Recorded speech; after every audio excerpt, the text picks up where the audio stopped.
What is an e-tongue, and how can it be used to detect and identify flavors? In 1998, researchers at the University of Texas at Austin College of Engineering developed the prototype for the e-tongue. It used 4 well-known chemical sensors arranged in a way similar to taste buds and attached to a silicon chip. The chip transmits data collected by the sensors to a computer, allowing researchers to read and interpret the results. This early e-tongue model could tell the difference between sweet and sour. Today's e-tongues can detect all compounds in a sample that are related to its flavor and can compare different products based on their taste profile.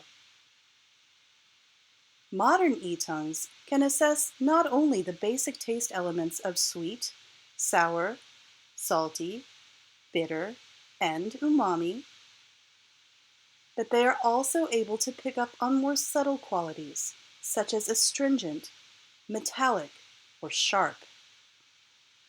Clearly, this technology can be used in many applications in the flavor industry. Let's take a look at the similarities between how our gustatory system processes information about taste and how an e-tongue processes the same information. As we can see, the steps are completely analogous, with one notable exception. The e-tongue can provide detailed quantitative analysis as well as qualitative, while a person can only provide qualitative information in the form of taste descriptors. It is this quantitative information that becomes highly useful to food and flavor scientists. In one study, a trained sensory panel and an e-tongue were both tasked with evaluating artificial sweeteners in Coke samples. The panelists could detect differences in most of the samples and could describe them using qualitative sensory attributes.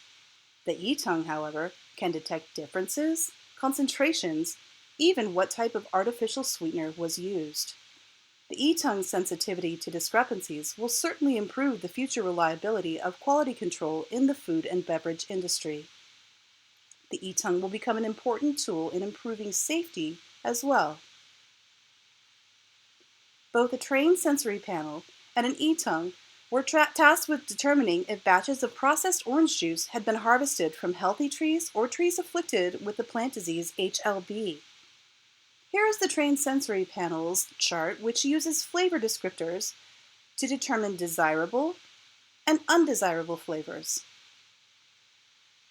Here we see the e-tongue results. Note the healthy juice samples are well separated from the diseased ones. While HLB is only harmful to plants and not humans, we can see where the e-tongue would be efficient in testing for toxins or other deleterious substances in food without endangering a human sensory panel. The e-tongue can provide relief to a sensory panel evaluating spicy foods. Its electronic taste buds never become numb or worn out after multiple exposures to the heat, and it can continue to distinguish subtle differences between samples and determine the optimum level of spiciness for a product. E-tongues and e-noses are also finding a place in the wine industry.